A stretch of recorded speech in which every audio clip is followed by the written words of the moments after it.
ദൈവത്തിന്റെ അതിപരിശുദ്ധമായ നാമം വാഴ്ത്തപ്പെടുമാറാകട്ടെ. PMG ഡൽഹി ചർച്ചിലെ ലേഡീസ് മീറ്റിംഗില് കർത്താവിന്റെ ദാസന്മാരോടും കർത്താവിന്റെ ദാസിമാരോടും എന്റെ എല്ലാ വാത്സല്യ പ്രിയപ്പെട്ടവരോടും ചേർന്ന് കർത്താവിന്റെ വചനവും സാക്ഷ്യമായി നിൽപ്പാൻ കടന്നു വരുവാൻ സ്വർഗത്തിലെ ദൈവം ഒരുക്കി തന്ന നല്ല അവസരത്തിനായിട്ട് നന്ദിയോടെ സ്തോത്രം ചെയ്യുന്നു. പ്രത്യേകിച്ച് ഞങ്ങളുടെ പ്രിയ വാത്സല്യ പൈതലായ മകളായ റെൻസി റെജി ഈ മീറ്റിംഗിന്റെ അധ്യക്ഷത വഹിക്കുന്നു. സ്തോത്ര ഈ മീറ്റിംഗിൽ ലീഡ് ചെയ്യുന്ന കർത്താവ്ദാസ് റെൻസി എന്നെ മീറ്റിംഗിൽ ക്ഷണിച്ച അല്ലെങ്കിൽ കർത്താവിന്റെ ദാസൻ ഈ സഭയ്ക്ക് നേതൃത്വം വഹിക്കുന്ന കർത്താവ്ദാസൻ പാസ്റ്റർ മോബി തോമസ് അനുഗ്രഹിക്കപ്പെട്ട നിലയിൽ ആരാധനയ്ക്ക് നേതൃത്വം വഹിച്ച, എനിക്ക് തോന്നുന്നു ഞങ്ങളൊരു നാട്ടുകാരാണെന്നാണ് എന്റെ അറിവ്. ശരിയെങ്കിൽ സിജോ കുഞ്ഞുമോൻ പേര് കേട്ടപ്പോൾ എനിക്ക് അങ്ങനെ തന്നെ തോന്നുന്നു. ഞങ്ങളെ ഒരു നാട്ടുകാരാണ്, ഒരു ദേശക്കാരാണ്. കർത്താവ് ശക്തമായി ഉപയോഗിക്കുന്ന ഒരു പാസ്റ്ററാണ് കർത്താവിന്റെ അഭിഷക്തൻ സിജോ കുഞ്ഞുമോൻ. കടന്നു വന്നിരിക്കുന്ന എല്ലാ എന്റെ വാത്സല്യ പ്രിയപ്പെട്ടവർക്കും എല്ലാവർക്കും വേഗം വരുന്ന യേശുക്രിസ്തുവിന്റെ നാമത്തിൽ സ്നേഹവന്ദനം അറിയിക്കുന്നു. ഒത്തിരി സന്തോഷമുണ്ട്. വർഷിപ്പ് കഴിഞ്ഞ ഉടനെ ഇങ്ങനെ മെസ്സേജ് ഇങ്ങോട്ട് കയറിയപ്പോൾ ഞാൻ ഞെട്ടിപ്പോയി. സ്വോത്രം. കർത്താവ് എല്ലാവരെയും സഹായിക്കട്ടെ. പ്രത്യേകിച്ച് എനിക്ക് PMG ഭയങ്കര ഇഷ്ടമുള്ള ചർച്ചാണ്. എനിക്ക് തോന്നുന്നു തിരുവനന്തപുരത്തുള്ള ഞാൻ സകല PMGയിലും കടന്നു പോകാനും സകല എല്ലാ ഫാസ്റ്റിംഗ് പ്രേയറിലൊക്കെ പോയി ശുശ്രൂഷിപ്പാൻ കർത്താവ് അവസരങ്ങൾ നൽകിയിട്ടുണ്ട്. അതുകൊണ്ട് എനിക്ക് ഭയങ്കര ഇഷ്ടമുള്ള ചർച്ചാണ്. കർത്താവ് പ്രത്യേകിച്ച് വചനത്തിന് വളരെ പ്രാധാന്യം കൊടുക്കുന്ന ഒരു സഭയാണ്. അതുകൊണ്ട് എല്ലാവർക്കും വചനം അറിയാവുന്നവരായതുകൊണ്ട് നമ്മൾ ആ നിലയിൽ നമുക്ക് ഒരുമിച്ച് പ്രാർത്ഥനയോടെ ആയിരിക്കും. ഞാൻ കുറെ നാളുകളായി സൂം മീറ്റിംഗിലേക്ക് കയറിയിട്ട് ഇപ്പൊ ചർച്ചകളെല്ലാം നവംബർ ഡിസംബർ ഫാസ്റ്റിംഗ് പീരീഡ് നടക്കുന്ന സമയമാണ്. അതുകൊണ്ട് സൂം മീറ്റിംഗ് ഒന്നും അധികം എടുക്കാറില്ല. എന്നാൽ ഞാൻ വിശ്വസിക്കുന്നു ഇന്ന് നമ്മുടെ ജീവിതത്തിൽ വിടുതൽ ദിവസമാണ്. വിശ്വാസമുള്ളവരെല്ലാം നമ്മൾ നമ്മുടെ വീടിനകത്തായിരിക്കുന്നത്, നമ്മുടെ റൂമിനകത്താണ്. പക്ഷെ അവിടെ ഇറങ്ങുന്ന ഒരു ദൈവ സാന്നിധ്യമുണ്ട്. അതുകൊണ്ട് വിശ്വാസത്തോടെ ഇതുവരെയും ആരാധന ആമേൻ കനദാസനിലൂടെ നമ്മൾ അനുഭവിച്ചു. ആ ദൈവിക ഇവിടെ നമുക്ക് പ്രാപിപ്പാനിടയായി. അതുകൊണ്ട് വീഡിയോ ഓണാക്കാൻ പറ്റുന്നവരൊക്കെ വീഡിയോ ഓണാക്കി നിങ്ങളുടെ മുഖം കണ്ടുകൊണ്ട് നിങ്ങളുടെ സന്തോഷമുള്ള സൗന്ദര്യമുള്ള ചിരിക്കുന്ന സ്തോത്രം പറയുന്ന മുഖം കാണുമ്പോൾ ഞങ്ങൾക്ക് ഭയങ്കര സന്തോഷമാണ്. അതുകൊണ്ട് വീഡിയോ ഓണാക്കാൻ പറ്റുന്നവർ, ജോലിയിൽ കയറുന്നവരുണ്ട്, അല്ലെങ്കിൽ ജോലി മേഖല ഓഫീസിലൊക്കെ ആയിരിക്കുമ്പോഴേക്കും കയറാൻ വീഡിയോ ഓണാക്കാൻ പറ്റാത്തവരുണ്ട്. അല്ലാത്തവർക്കെല്ലാം വീഡിയോ ഒന്ന് ഓണാക്കി ഈ വചനം എന്നോട് തന്നെയാ കർത്താവേ എനിക്കൊരു വിടുതലാകണമേ എന്ന് പ്രാർത്ഥനയോടെ കൂടെ, ഇന്നത്തെ ലേഡീസ് മീറ്റിംഗ് ആണല്ലോ, ഇന്നത്തെ ചിന്തയ്ക്കായിട്ട് നമുക്കൊരു വേദഭാഗം വായിക്കാം. ആമേൻ. കർത്താവ് നമ്മളോട് സംസാരിക്കേണ്ടതിന്, ദൈവശബ്ദം കേൾക്കേണ്ടതിനായിട്ട് നമുക്കൊരു വചനഭാഗം വായിക്കാം. യോശുവയുടെ പുസ്തകം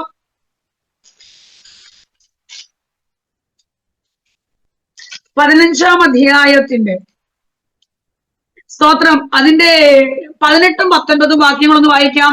യോശുവയുടെ പുസ്തകം 15-ാം അധ്യായത്തിന്റെ ഒരാൾക്കൊന്ന് വായിക്കാമെങ്കിൽ നല്ലതായിരുന്നു. 18ഉം 19ഉം വാക്യങ്ങൾ. അവൾ വന്നപ്പോൾ തന്റെ അപ്പൻ ഒരു നിലം ചോദിപ്പാൻ അവനെ ഉത്സാഹിപ്പിച്ചു. കഴുതപ്പുറത്തു നിന്ന് ഇറങ്ങിയപ്പോൾ കാലേബ് അവളോട്, നിനക്ക് എന്ത് വേണമെന്ന് ചോദിച്ചു. ഒരു അനുഗ്രഹം തരേണം, നീ എന്നെ തെക്കേ ദേശത്തേക്കല്ലോ കൊടുത്തിരിക്കുന്നത്, നീരുറവുകളെ എനിക്ക് തരേണമെന്ന് അവൾ ഉത്തരം പറഞ്ഞു. അവൻ അവൾക്ക് കരയിലും താഴ്വരയിലും നീരുറവുകളെ കൊടുത്തു. അനുഗ്രഹിക്കപ്പെട്ട വേദഭാഗമാണ്. എല്ലാവർക്കും അറിയാവുന്ന ഒരു വേദഭാഗമാണ്. എന്റെ ഹൃദയത്തിൽ തന്ന, ഞാനിങ്ങനെ സ്തോത്രം ഇന്ന് റാന്നിയിലായിരുന്നു മീറ്റിംഗ് എല്ലാം കഴിഞ്ഞു വന്നു. പ്രാർത്ഥനയോടെ ആയിരിക്കും. കർത്താവേ, തന്റെ ജനത്തിന് ഒരുപക്ഷെ നമ്മൾ പല പ്രാവശ്യം കേട്ട വചനഭാഗമായിരിക്കും, എന്നാൽ ഇതിൽ നമ്മളോട് കർത്താവിന് സംസാരിക്കാനുണ്ട്. ദൈവത്തിന് വ്യക്തമായി അത് സഹോദരിമാർക്കും മാത്രമല്ല സഹോദരന്മാർക്കും. അതിന്റെ സ്തോത്രം 16 മുതലുള്ള വേദഭാഗങ്ങളാണ് വായിക്കേണ്ടത്. 16 മുതലുള്ള അവിടെ 16-ാമത്തെ വാക്യത്തിൽ വായിക്കുന്നു, കിര്യത്ത് സേഫർ ജയിക്കുന്നവന് ഞാൻ എന്റെ മകൾ അക്സയെ ഭാര്യയായി കൊടുക്കും. അവിടെ വായിക്കുന്നുണ്ട്. സ്തോത്രം. അപ്പം കിര്യത്ത് സേഫർ ജയിക്കുന്നവന്, അപ്പം ഇവിടെ നമുക്കറിയാം മോശയുടെ കാലത്ത് 12 ഗോത്രങ്ങളിൽ നിന്ന് ഓരോരുത്തരെ കനാൻ ദേശം ഒറ്റുനോക്കുവാനായിട്ട് അയച്ചു. അപ്പൊ ഓരോരുത്തരെ കനാൻ ദേശം ഒറ്റുനോക്കാൻ അയച്ചപ്പോ അതിലെ 10 പേര് വന്ന് പറഞ്ഞു, ദേശം കൊള്ളില്ല, ആ ദേശം പാർപ്പിന് കൊള്ളില്ല, അവരുടെ മുന്നിൽ ഞങ്ങൾ വെട്ടിക്കിളിയെ കണക്കിരിക്കുക, ഞങ്ങൾ അങ്ങനെ തന്നെയാ എന്ന് പറഞ്ഞ് അവരുടെ ദുർവർത്തമാനം കേട്ട് പലരും ദൈവാശ്രയം വിട്ടുപോയി, പലരും ദൈവത്തിൽ നിന്ന് അകന്നുപോയി. എന്നാൽ ദൈവത്തോട് പറ്റുന്നുണ്ട യോശുവയും വേറൊരു സ്വഭാവമുള്ള കാലേബും പറഞ്ഞു, കർത്താവ് ഞങ്ങളോട് കൂടെ ഉള്ളത് കൊണ്ട് ഞങ്ങൾ ആ ദേശം കൈവശമാക്കും, ഞങ്ങൾ ആ ദേശം അവകാശമാക്കും. സ്തോത്രം. ഇന്ന് അല്ലെങ്കിൽ നമ്മളെല്ലാം ഭൂരിപക്ഷത്തിന്റെ കൂടെ കൂടുന്നവരും അല്ലേ?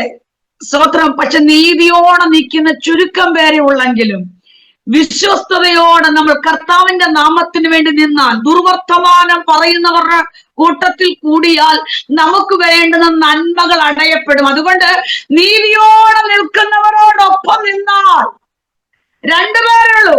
ദൈവവും പറഞ്ഞില്ലേ നിങ്ങൾ ആ ദേശം കൈവശമാക്കും, അവരും പറഞ്ഞു ഞങ്ങൾ ആ ദേശത്ത് ചെല്ലും, ആ പട്ടണം ഞങ്ങൾ ജയിച്ചടക്കും. പക്ഷെ ദുർവർത്തമാനം പറഞ്ഞവരുടെ ജീവിതം പരാജയപ്പെട്ടു പോയി. നമുക്കതറിയാം, അവരുടെ ജീവിതം പട്ടുപോയ സ്ഥാനത്ത്. എന്നാൽ ഈ വാഗ്ദത്തം കേട്ടിട്ട് 45 വർഷമായി. ഈ വാഗ്ദത്തം അല്ലെങ്കിൽ കർത്താവിന്റെ അരുളപ്പാട് കേൾക്കുമ്പോ കാലേബിന് 40 വയസ്സായിരുന്നു. അന്ന് കാലേബിന് 40 വയസ്സായിരുന്നു. വാഗ്ദത്തങ്ങൾ കേട്ടിട്ട് 45 വർഷം കഴിഞ്ഞു.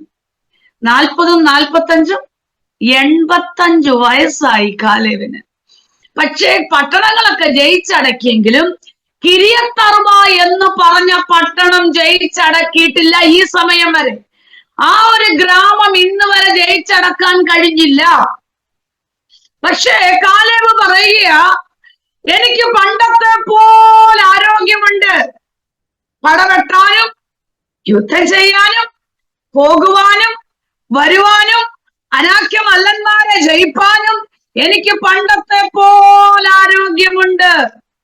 സ്തോത്രം. എനിക്കിത് വിഷയമല്ല, എനിക്ക് പ്രതികൂല വിഷയമല്ല. അവൻ യോശുവയും കാലേബിനെ കൈവച്ച് അനുഗ്രഹിച്ചു പ്രാർത്ഥിച്ചയച്ചു. മോശയ്ക്ക് ശേഷം വന്നതാണ് യോശുവ കൈവച്ച് അനുഗ്രഹിച്ച് പ്രാർത്ഥിച്ചയച്ചു. അങ്ങനെ കാലേബ് ചെന്ന് കിര്യത്തർബ എന്ന് പറഞ്ഞ പട്ടണം ജയിച്ചടക്കി. ഈ പട്ടണം ജയിച്ചടക്കി കഴിഞ്ഞപ്പോൾ കാലേബ് നോക്കുമ്പോൾ അടുത്തൊരു ഗ്രാമം, അടുത്തൊരു പട്ടണം. അവിടെ നിന്നുകൊണ്ട് കാലേബ് ഒരു വെല്ലുവിളി നടത്തി. എന്താ വെല്ലുവിളി?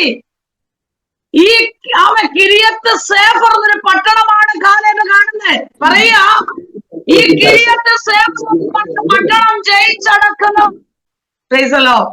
നോക്കിക്കേ, കാലേബ് പറയുക, ഈ കിര്യത്ത് സേഫർ ജയിക്കുന്നവന് ഞാൻ എൻ്റെ മകൾ അക്സയെ ഭാര്യയായി കൊടുക്കും.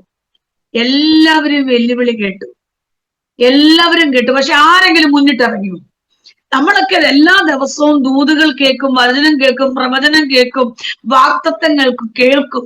കേട്ടിട്ട് കൈയടിച്ച് ആമേ സ്തോത്രം പറഞ്ഞു പോകും. പക്ഷേ എത്ര പേര് മുന്നിട്ടിറങ്ങാൻ തയ്യാറാണ്? ഈ വാഗ്ദത്തത്തിന് വേണ്ടി കർത്താവേ ഞങ്ങൾ ഈ ദേശം ജയിക്കും, അല്ലെങ്കിൽ ഞങ്ങൾ കേട്ട ദൂത് ഞങ്ങൾ ജയിച്ചടക്കുമെന്ന് എത്ര പേര് വിശ്വാസത്തോടെ ഏറ്റെടുക്കും? എത്ര പേര് മുന്നിട്ടിറങ്ങാൻ തയ്യാറാകും? ഇവിടെ ഈ വെല്ലുവിളി കേട്ടിട്ട് ആരും മുന്നിട്ടിറങ്ങിയില്ല, ആരും മുന്നോട്ട് വന്നില്ല. അപ്പോഴാണ് കാലേബിന്റെ അനുജനായ കനസിന്റെ മകൻ ഒത്നിയെ താൻ മുന്നിട്ടിറങ്ങി ആ കിര്യത്ത് സേഫർ എന്ന് പറഞ്ഞ പട്ടണം ജയിച്ചടക്കി. ഈ പട്ടണം ജയിച്ചടക്കിയപ്പോൾ തന്റെ കഴിവ് കൊണ്ടാണോ ജയിച്ച്? തന്റെ കഴിവ് കൊണ്ടോ, കുടുംബശ്രേഷ്ഠത കൊണ്ടോ, ആൾബലം കൊണ്ടോ, വിദ്യാഭ്യാസം കൊണ്ടോ ഒന്നുമല്ല ജയിച്ചടക്കിയത്. പിന്നെ തന്റെ ആത്മശക്തിയാളാ. എങ്ങനെയാ? ന്യായാധിപന്മാരുടെ പുസ്തകം 3-ാം അധ്യായം 10-ാം വാക്യത്തിൽ വായിക്കുന്നുണ്ട്. ഞാൻ വാക്യങ്ങൾ എടുക്കുന്നില്ല, നമുക്ക് സ്തോത്രം പെട്ടെന്ന് സമയം പോകുന്നത് കൊണ്ട്. ന്യായാധിപന്മാരുടെ പുസ്തകം 3-ാം അധ്യായം 10-ാം വാക്യത്തിൽ വായിക്കുന്നുണ്ട്, യഹോവയുടെ ആത്മാവ് ആരുടെ മേൽ വന്നു? ഒത്നീയേലിന്റെ മേൽ വന്നു. അപ്പൊ ദൈവത്തിന്റെ ആത്മാവ് വന്നു കഴിഞ്ഞാൽ, ദൈവകൃപ പ്രാപിച്ചു കഴിഞ്ഞാൽ, ദൈവ സാന്നിധ്യം അനുഭവിക്കുന്ന ഒരു വ്യക്തിക്ക് എത്ര കിരീട്ട് സേഫർ മുന്നിൽ നിന്നാലും, എത്ര അവിടെ വായിക്കുന്നുണ്ടല്ലോ, ഈ ന്യായാധിപന്മാരുടെ പുസ്തകം 3-ാം അധ്യായം 9-10 വാക്യങ്ങൾ വായിക്കുമ്പോൾ അവിടെ കാണുന്നുണ്ട്, കൂശൻ രിശിതായീം എന്ന് പറഞ്ഞൊരു മിസ്രൈമ്യൻ, ഒരു ദുഷ്ട രാജാവ് ഈ ദൈവജനത്തെ തകർത്തുകൊണ്ടിരിക്കുക. ദൈവജനത്തെ മുന്നോട്ട് വിടാതെ 8 വർഷം കൊണ്ട് തകർക്കുക. ഈ സമയത്ത് ജനം ദൈവത്തോട് പ്രാർത്ഥിച്ചപ്പോൾ എന്റെ ദൈവം എഴുന്നേൽപ്പിച്ച വ്യക്തിയാണ് ഒത്നീയേൽ. ആ ഒത്നീയേൽ എഴുന്നേറ്റ് തന്റെ മേൽ ദൈവാത്മാ പകർന്നു. 40 വർഷം ഒരു ദുഷ്ടശക്തിയും അവിടെ കയറിയില്ല. ഇന്ന് രാത്രി എത്ര പേർ വിശ്വസിക്കുന്നു? ആമൻ, ഞങ്ങളുടെ കഴിവ് കൊണ്ടല്ല, ഞങ്ങളുടെ ആർദ്രത കൊണ്ടല്ല, ആമൻ, ഞങ്ങളുടെ കുടുംബശ്രേഷ്ഠത കൊണ്ടല്ല, ദൈവത്തിന്റെ ആത്മാവ് ഞങ്ങളുടെ മേലുണ്ടെങ്കിൽ എത്ര അധികാരികൾ നിന്നാലും, നമ്മളെ എവിടൊക്കെ ക്ഷീണിപ്പിക്കാൻ നോക്കിയാലും, ജോബിൻ ദൈവാത്മാവ് വ്യക്തമായി പറയുക, അവരുടെ നടുവിൽ ദൈവത്തിന്റെ ആത്മാവിന്റെ സാന്നിധ്യം വെളിപ്പെട്ടാൽ ഒരു ശക്തിക്ക് നിൽക്കാൻ കഴിയത്തില്ല.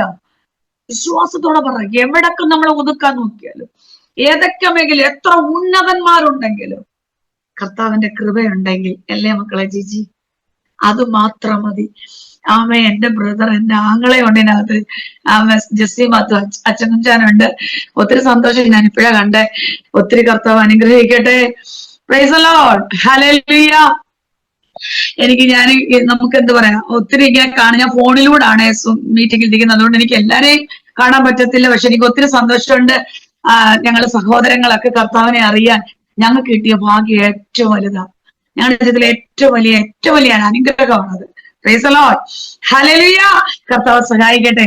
അപ്പം ഇവിടെ ഈ ദൈവത്തിന്റെ ആത്മാവ് ഒത്നീയേലിന്റെ മേലുള്ളത് കൊണ്ടാണ് ദൈവശക്തിയോടെ ദുഷ്ട രാജാവിനെ നീക്കിക്കളഞ്ഞ് 40 വർഷം ഒരു ക്ഷുദ്രജീവികളോ ക്ഷുദ്രപ്രയോഗങ്ങളോ ദുഷ്ടശക്തികളോ പട്ടണത്തിനകത്ത് കയറിയില്ല. വിശ്വാസത്തോടെ പറ, ഞങ്ങളുടെ മേൽ പകർന്ന കൃപ വലുതാ, ഞങ്ങൾക്ക് തന്ന അഭിഷേകം വലുതാ, ഞങ്ങൾ പ്രാപിച്ച ദൈവ സാന്നിധ്യം വലുതാ. എല്ലാവരും ഒന്ന് സ്തോത്രമൊക്കെ പറയാവോ? സ്തോത്രം. എല്ലാവരും നഗരങ്ങളെയൊക്കെ ഒന്ന് ചലിപ്പിക്കാവോ? നമ്മളെല്ലാം കാഴ്ചക്കാരൻ. നിങ്ങളുടെ ചുണ്ടനങ്ങും എനിക്കറിയാം. സ്തോത്രം. കർത്താവേ, ഞങ്ങളുടെ മുന്നിൽ അത് എത്ര പ്രതികൂലം വന്നാലും അതിനെ ജയിപ്പാൻ ഒരു അഭിഷേകം. കഴിഞ്ഞ സ്തോത്രം മീറ്റിംഗിന്റെ ആ ഒരു സമയം, എനിക്ക് തോന്നുന്നു 2-3 മാസത്തിന് മുമ്പ് ഇങ്ങനെ മീറ്റിംഗിൽ ഇങ്ങനെ ഇരിക്കുമ്പോൾ ശക്തമായ ആരാധന വെളിപ്പെട്ടുകൊണ്ടിരിക്കുക. അപ്പൊ എനിക്കറിയാം, ഞാൻ നോക്കുമ്പോ ഒരു കുഞ്ഞിങ്ങനെ അവളിങ്ങനെ നന്നായിട്ട് ആരാധിക്കുമ്പോ എനിക്ക് തോന്നി ആ ഫോണൊക്കെ തട്ടി മറിഞ്ഞു വീണു. അവിടെ നിലത്ത് കിടന്ന് ആരാധിച്ചു. പെട്ടെന്ന് അവരുടെ അമ്മ ഓടി വന്നു. എന്നാൽ ആ സമയം എനിക്ക് മീറ്റിംഗ് ആണ്ട് ഒന്നും അറിയത്തില്ല.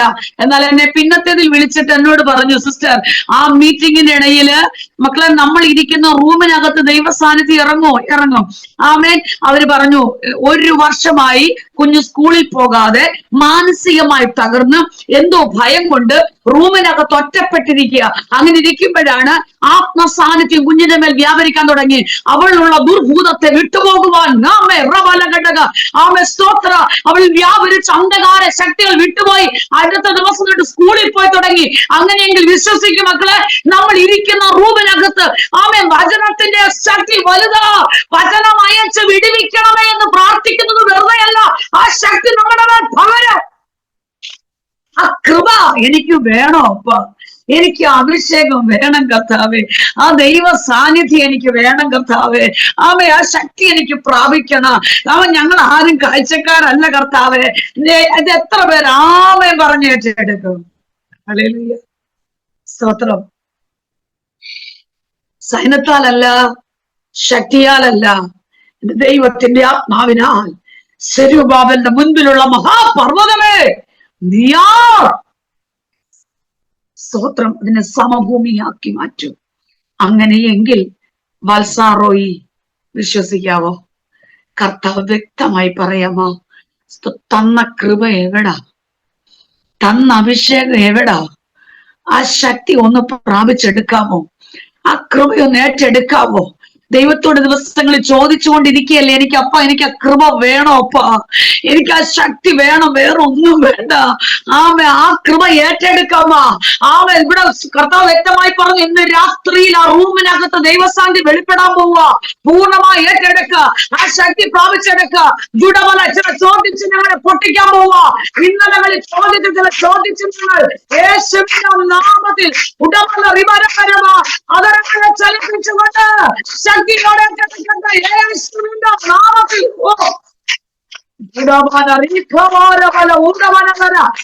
ചിലരെ കർത്താവിന് വേണം. ഇന്ന് രാത്രി ചിലരെ കർത്താവിന് വേണം. എല്ലാരും ഒന്ന് വേണ്ട പറ. ഇന്ന് എന്റെ വിടുതല, ഇന്ന് എന്റെ തലമുറയുടെ വിടുതല, ഇന്ന് എന്റെ കുടുംബത്തിന്റെ വിടുതല, ഇന്ന് എനിക്ക് വിടുതല, എന്റെ സഭയുടെ വിടുതല.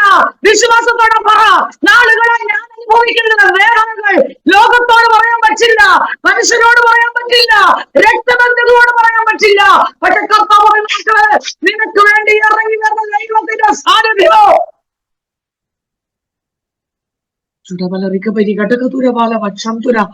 ആത്മസാന്നിധ്യം പ്രാപിച്ചെടുക്കട്ടെ. തീയിൽ ചുള്ളി കത്തുന്നത് പോലെ, തീ കൊണ്ട് വെള്ളം തിളയ്ക്കുന്നത് പോലെ മലകൾ ഉരുകി പോകത്തക്കവണ്ണം ആകാശം കീറി മുറിച്ച് ഒന്ന് ഇറങ്ങി വാപ്പാ. ഒരു ഭക്തൻ കരഞ്ഞാൽ ഇറങ്ങി വരുമോ? ഒരു ഭക്ത കരഞ്ഞാൽ ഇറങ്ങി വരുമോ? പറ. വരും. ആമേൻ. കരഞ്ഞാൽ ഇറങ്ങി വരും. അത് ആമേൻ. പർവ്വതങ്ങൾ ഇനി എത്ര മുന്നിൽ പ്രതികൂലങ്ങളാണെങ്കിലും അത് ഉരുകി മാറത്തക്കവണ്ണം, ഉരുകി പോകത്തക്കവണ്ണം ആ ദൈവ സാന്നിധ്യം ഇറങ്ങി വരും. സ്തോത്രം. ഹല്ലേലൂയ. ഇവിടെ ആമേൻ ഒത്നിയേലിന്റെ മേൽ ദൈവശക്തി വന്നു. ആ പട്ടണം കിരിയത്ത് സേഫർ എന്ന് പറഞ്ഞ പട്ടണം ജയിച്ചടക്കി. അപ്പൊ ജയിച്ചടക്കി കഴിഞ്ഞപ്പോൾ കാലേബ് പറഞ്ഞ ഒരു വാക്കുണ്ട്, ഈ പട്ടണം ആര് ജയിക്കുന്നോ ആ ജയിക്കുന്നവൻ എന്റെ മകൾ അക്സയെ ഭാര്യയായി കൊടുക്കും. ഈ ആയതുപോലെ തന്റെ മകൾ അക്സ നല്ല ഇഷ്ടപുത്രിയ അല്ലെ, അപ്പന്റെ വാത്സല്യപുത്രിയ. അവളെ ഒത്നിയേലിന് വിവാഹം കഴിപ്പിച്ചു. നമുക്ക് ഈ വചനം വായിക്കുമ്പോ അറിയാം, വിവാഹം കഴിപ്പിച്ചു. അത് കഴിഞ്ഞിട്ട് ഈ ഒത്നിയേലും അക്സയും കൂടെ അപ്പന്റെ അടുക്കലേക്ക് വരിക. അപ്പന്റെ അടുത്തോട്ട് വരുമ്പോ ഈ അക്സ ഒത്നിയേലിനെ അപ്പനോടൊരു നിലം ചോദിപ്പാൻ ഉത്സാഹിപ്പിച്ചു. സഹോദരിമാരുടെ മീറ്റിംഗ് അല്ലേ? ഭാര്യമാരെ അല്ലെങ്കിൽ സഹോദരിമാരെ, അനുജത്തിമാരെ, വിവാഹം കഴിക്കാത്തവരുണ്ട്, കഴിച്ചവരുണ്ട്, അമ്മമാരുണ്ട്. ഏറ്റവും കൂടുതൽ പ്രാർത്ഥിക്കുന്നത് സഹോദരിമാര്. ഇപ്പം ഈ ചില കുടുംബങ്ങൾ ചുരുക്കം പേര് മാത്രമേ ഉള്ളൂ സഹോദരന്മാര് മണിക്കൂറൊക്കെ ഇരിക്കുന്നത്. ഏറ്റവും കൂടുതൽ പ്രാർത്ഥിക്കുന്ന സഹോദരിമാര്. അവരിങ്ങനെ പ്രാർത്ഥിച്ചുകൊണ്ടിരിക്കുമ്പോ സഹോദരന്മാര് കൂടെ വന്നിരുന്നില്ലെങ്കിൽ നമ്മൾ ഇങ്ങനെ പുറത്തോണ്ടിരിക്കും. പ്രാർത്ഥിക്കത്തില്ല, ഞങ്ങളുടെ കൂടെ ഇരിക്കത്തില്ലെങ്കിൽ നമ്മൾ, എനിക്കറിയാം ഒത്തിരി പേര് എനിക്കറിയാം എന്നോട് പറയാറുണ്ട്, അച്ഛനോട് ഇന്ന് പ്രാർത്ഥിക്കത്തില്ല, ഈ പിന്മാറ്റത്തിലാണ്, അങ്ങനെയാണ് ഇങ്ങനെയാണെന്ന് പറഞ്ഞോണ്ട്. അങ്ങനെ പറയും തോറും കുടുംബത്തിൽ വഴക്ക് കൂടത്തേ ഉള്ളൂ അല്ലെ. നമ്മൾ ഇങ്ങനെ ചെറുപറാന്ന് പറഞ്ഞുകൊണ്ടിരിക്കുമ്പോ അവിടെ പ്രശ്നങ്ങൾ കൂടും. പക്ഷേ സ്തോത്രം, നമ്മളൊന്ന് ഉത്സാഹിപ്പിച്ചേ, നമ്മളൊന്ന് ഉത്സാഹിപ്പിക്കുന്ന വാക്കുകൾ പറഞ്ഞേ, സന്തോഷിപ്പിക്കുന്ന വാക്കുകൾ പറഞ്ഞേ, സ്നേഹത്തോടൊന്ന് പറഞ്ഞേ. അവിടെ വായിക്കുന്ന എങ്ങനെയല്ലേ? ഉത്സാഹിപ്പിച്ചു. അപ്പനോടൊരു നിലം ചോദിപ്പാൻ, അത് ആത്മീയ നിലത്തിലെടുത്താൽ എന്റെ അപ്പനോട് ചോദിപ്പാൻ, നിലം ചോദിപ്പാൻ ഉത്സാഹിപ്പിക്കുക. നമ്മൾ അവരെ ഉത്സാഹിപ്പിക്കണം. അവരുടെ കുറവുകളുണ്ട്, കുറ്റങ്ങളുണ്ട്. പക്ഷെ സഹോദരിമാർക്ക് പ്രതികരിക്കാൻ ശേഷിയില്ല, അവർക്ക് പ്രതികരിക്കാൻ പറ്റില്ല. പ്രതികരിച്ചാൽ ചിലപ്പോൾ അംഗീകരിച്ചെന്ന് വരില്ല. എന്നാൽ നമുക്ക് ഒന്നേ പറ്റൂ, പ്രാർത്ഥിക്കാൻ മാത്രമേ പറ്റൂ. പ്രാർത്ഥിക്കാൻ മാത്രമേ അറിയുള്ളൂ. രഹസ്യമായി പ്രാർത്ഥിക്കുന്ന വിഷയത്തിന് പരസ്യമായി മറുപടി തരും. അതിന് എത്ര മാസം എത്ര വർഷമായാലും ദൈവത്തിനൊരു സമയമുണ്ട്. ആ സമയത്ത് അതിന് മറുപടി വെളിപ്പെടും. എന്നാൽ ഇവിടെ വായിക്കുന്ന അപ്പനോട് ചോദിപ്പാൻ ഉത്സാഹിപ്പിച്ചു. നമ്മൾ ഉത്സാഹിപ്പിക്കുന്നവരാകണം. ഭർത്താവിനെ മാത്രമല്ല, സഭയെ, കൂട്ടു സഹോദരങ്ങളെ നമ്മളോടൊപ്പം ചേർത്ത് നിർത്തി സ്തോത്രം അവരെ ദൈവനാമത്തിനോട് ഉത്സാഹിപ്പിക്കുക. അപ്പനോട് എന്തെങ്കിലും ചോദിപ്പാൻ ഉത്സാഹിപ്പിച്ചു.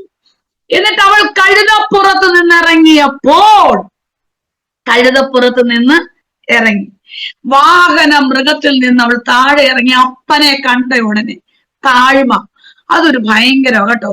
ഇന്ന് ഏറ്റവും കൂടുതൽ വിനയവും താഴ്മയും ഇല്ലാത്ത ചില ആത്മീയ ഗോളത്തിൽ ദൈവദാസന്മാരൊക്കെ ഒത്തിരി വേദന പറഞ്ഞിട്ടുണ്ട്. പ്രിയപ്പെട്ടവരെ, നമ്മൾ എത്ര ഉയർന്നാലും, എവിടെയെല്ലാം നമ്മൾ ഉയർന്നു കയറിയാലും വിനയത്തോടെ, താഴ്മയോടെ, വിശ്വസ്തയോടെ നമുക്ക് എല്ലാവരെയും പ്രസാദിപ്പിക്കാൻ പറ്റത്തില്ല. പക്ഷേ ദൈവത്തെ പ്രസാദിപ്പിക്കുന്നവരായി തീരുവാൻ കർത്താവ് സഹായിക്കട്ടെ.